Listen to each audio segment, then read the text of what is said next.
말씀은 스가랴서 4장 1절에서 14절, 즉 4장 전체인데요.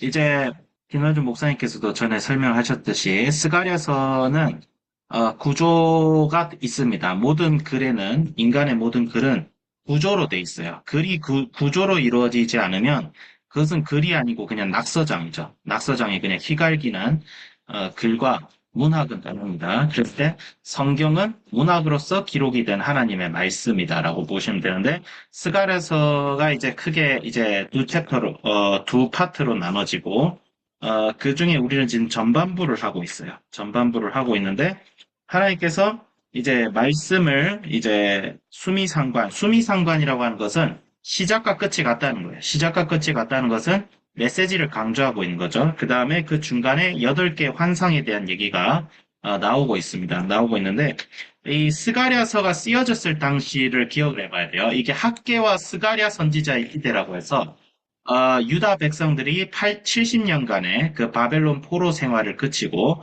페르시아 제국이 세워지고 이제 이제 그 당시 총리가 다니엘이 이제 마치고 나서 이제 다리오 왕 때, 그 이후에 이제 이스라엘 백성들이 가서 이제 성전을 세워야 되는 시기였는데 성전 세우는 것이 이 대적들에 의해서 방해를 받고 있었어요. 그래서 성전을 세울까 말까 우리가 지금 페르시아 제국의 황제가 우리가 성전 세우는 것을 막았는데 이걸 어떻게 해야 될까? 그렇게 했는데 뭐 결론적으로 얘기하면 성전을 다시 세우게 됐습니다. 그리고 그 이후에 100년 뒤에 이제 히스기야가 와서 성벽까지 세우는 그러니까 예루살렘은 하루아침에 재건되지 않았어요. 예루살렘이 재건되기까지 다 3, 4대가 넘는 100년 한 세기하고도 절반 이상의 세월이 사실 흘렀습니다. 유다의 포로 귀환도 1차가 있고 2차가 있고 3차가 있는데 이제 그렇게 굉장히 다양해요.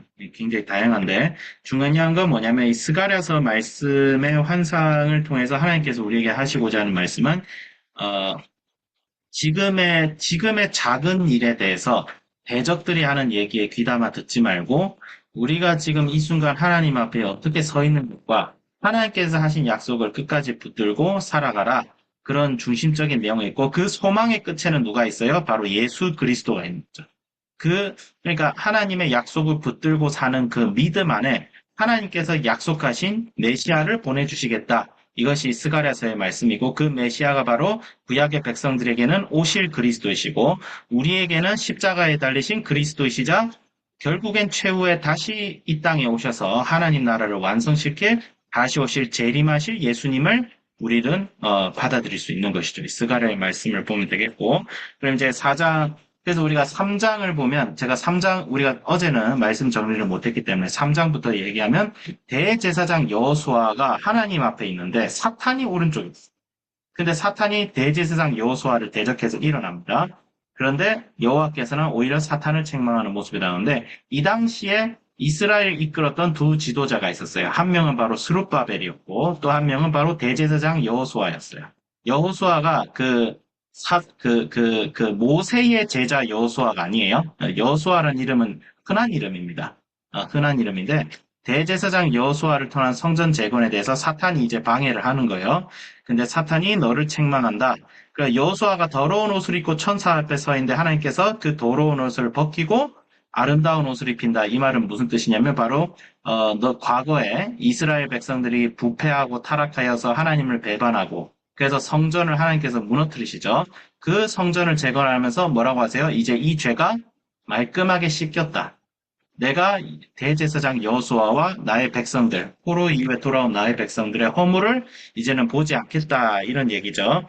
그래서 이제 8절에 보면 대제사장 여호수아야 너와 내 앞에 있는 내 동료들은 내 말을 들을 것이니라 이들은 예표의 사람들이야 내가 내 종 싹을 나게 하리라 이 말씀을 통해서 하나님께서는 뭐해서 한 돌에 7눈이 있느니라 9절에 한 돌에 7눈이 있느니라 내가 거기에 새길 것을 새기며 이 땅의 죄악을 하루에 제거하리라. 그러니까 하나님께서 이 죄를 완전히 도말하시고 이제 뭐 내종 싹을 나게 하리라. 뭐 이 말도 장기적인 관점에서 보면 메시아를 얘기하죠. 메시아. 메시아를 통해서 하나님께서 모든 죄를 제거하시고 만군의 여호와가 말하는 그날에 너희가 각각 포도나무와 무화과 나무 아래 서도 초대하리라 하셨느니라. 그러니까 너희들이 잃었던 그 평화를 내가 되찾아 줄 것이다. 하나님께서 약속하신 거죠. 그 약속을 믿으라는 것이죠. 그래서 이제 너희들은 어떻게 하지 못할 거야. 그러니까 사탄이 항상 우리를 불안하게 하고 절망에 빠뜨리게 하고 하나님보다 눈에 보이는 것을 먼저 보게 해서 우리의 믿음과 우리의 신앙을 흔들 때 하나님께서는 내가 너희들의 죄를 사했다라고 하죠. 그래서 십자가에 달리신 예수 그리스도의 보혈을 우리가 항상 의지하고 믿어야 된다. 이것이 스가랴서 3장의 어떤 교훈이라고 할 수 있겠다면 4장은 뭐예요? 순금 등잔대와 두 감람나무가 나옵니다. 이게 좀 연관이 있습니다. 순금 등잔대는 우리가 생각하는 그 촛불이 아니에요. 이 당시엔 초가 없었어요. 이 당시에는 등잔, 그러니까 기름 그릇 위에 초를 띄어서 불을 붙이는 거예요. 그래서 촛대가 아니고 등잔대라고 합니다. 사람들이 자꾸 이걸 촛대라고 하는데 초는 이 당시에 없었어요. 이 당시에 초는 없었어요. 초는 나중에 개발됩니다. 등잔이에요, 등잔. 액체 기름 위에 불을 태우는 거예요. 심지를 꽂아가지고. 근데 이 등잔대에 쓰이는 기름이 감람유예요. 기름 부을 때 쓰는 그 기름, 거룩한 기름을 감람유인데, 이 기름에 7등잔이 있어요. 그러니까 우리 유대교에서 보면 지금도 있죠. 메노라라고 하는 촛대. 이제 모세의 성막 그리고 여호와의 성전 앞에 항상 있는 것이 이 등잔이에요. 등잔. 예, 빛을 비추죠. 성전 내부는 어둡거든요. 근데 유일하게 이 성전에 빛을 비추는 게 바로 이 촛대입니다. 근데 이게 도대체 무엇을 의미합니까? 했을 때 하나님께서 뭐라고 하시죠? 만군의 여호와께서 이제 스룹바벨에게 갑자기 말씀하십니다. 만군의 여호와가 말씀하시 이는 힘으로 되지 아니하며 능력으로 되지 아니하고 오직 나의 영으로 되느니라. 큰 산아 내가 무엇이냐? 내가 스룹바벨 앞에서 평지가 되리라라고 하시면서 일곱은 온 세상을 두루다니 여호와의 눈이니라 하시고, 그러니까 이 등잔은 무엇을 얘기하면 그냥 간단하게 얘기하면 성령입니다. 성령. 예, 성령. 요한계시록을 보면 7영이 있다고 했죠. 완전하신 하나님의 영을 7영이 표현하고 촛대로, 그러니까 스가랴서는 요한계시록과 연관이 좀 있습니다. 요한계시록을 해석할 때 반드시 구약이 해당의 소재를 어떻게 적용하고 해석하고 있는가를 항상 반영해야 돼요. 그래서 상징적이라고 해석을 한다는 것은 이제 목사님께서 경계하시는 상징적 해석은 뭐냐면 성경 문맥과 관련 없이 자기 주관대로 상징적으로 해석하는 거예요. 예를 들어서 이런 게 있어요. 노아의 방주가 3층으로 지어졌잖아요. 이걸 가지고 사람들이 성경하고 상관없이 상징적으로 해석해서 뭐라고 하냐면 그래서 교회 건물도 3층으로 지어야 된다. 이런 식으로 해석하시는 분이 있어요. 이 말이 됩니까? 말이 안 되잖아요. 어디서 성경 공부했는지 모르지만 목사학위 다시 따야 되는데 그런 사람들은. 그리고 또 뭐가 있어요. 예를 들어서 어린아이 같이 되어라 라고 했는데 그래서 너무 순전해서 어린아이처럼 기저귀 차고 다니는 목사가 있다고 생각해 보세요. 상징적으로 해석해야 된다고. 그 말이 돼요? 안 되잖아요. 그러니까 성경을 해석할 때는 상징적으로 해석하든 문자적으로 해석하든 저자가 의도한 대로 문맥적으로 해석해요. 그러니까 목사님께서 경계하시는 상징적 해석은 성경의 문맥과 관련 없이 자기가 믿고 싶은 대로 자꾸 상징적으로 해석하는 거예요. 그래서 천년왕국이 있냐 없냐의 논쟁도 사실은 천년왕국이 아예 없다고 생각하시는 분들은 많이 없어요, 사실. 제가 신학교를 가봐도 개혁주의 안에서도 천년왕국은 있을 건데 그게 어떤 형태로 존재할 것이냐 이 논쟁이에요. 이 논쟁이요. 천년왕국이 아예 있다 없다 이렇게 얘기는 안 해요, 신학자분들도. 근데 이제 유튜브에 보면 조금 덜 배우신 분들이 자꾸 뭐라 씨부리 찾잖아요. 목사님께서 그걸 조금 경계하시는 거지. 우리 저명하신 우리 진짜 실력 있으신 신학자들은 그렇게 얘기는 안 합니다. 천년왕국이 있을 수도 있고 없을 수도 있는데 뭔가는 있을 것 같다. 그러니까 예수님 오시기 직전에 뭔가는 있을 것 같다. 근데 그게 뭔지는 몰라요. 그게 뭔지는 몰라요.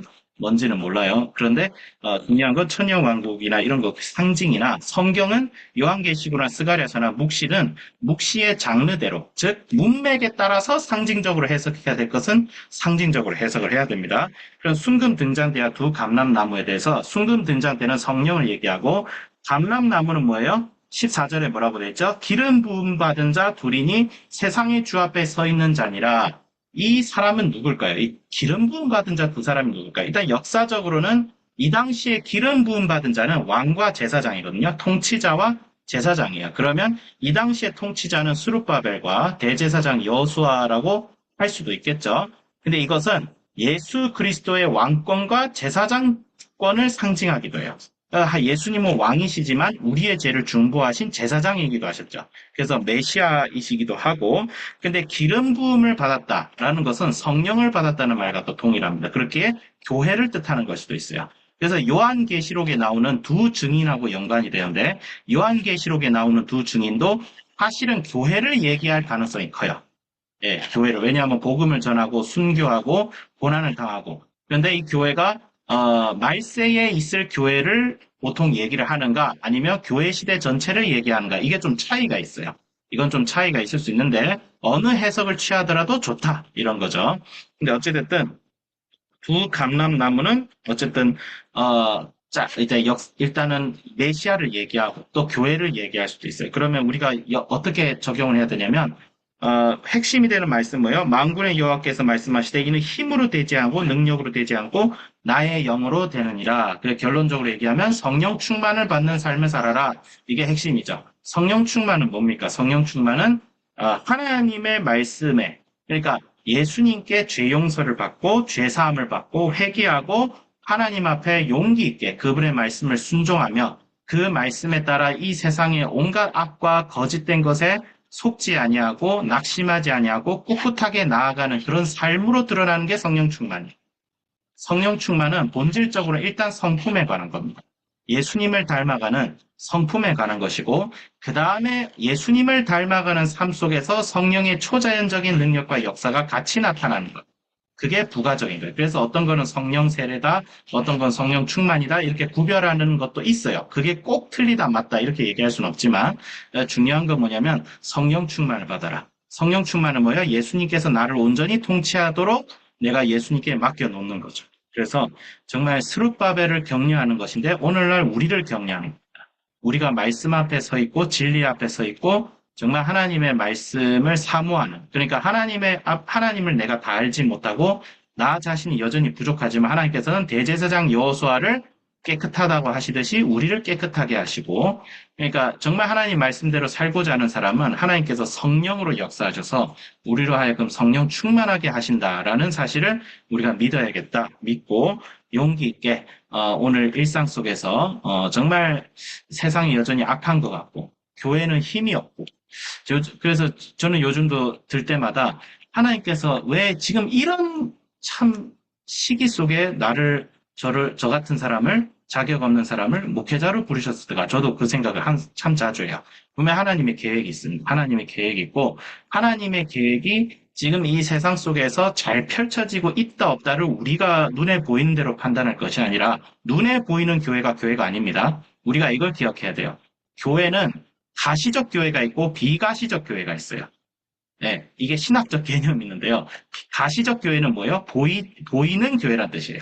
십자가 달린 건물 앞에 모여가지고 예배 드리는 것이 조금 보이는 교회라면 예수님께서 통치하시는 진정한 교회는 보이지 않습니다.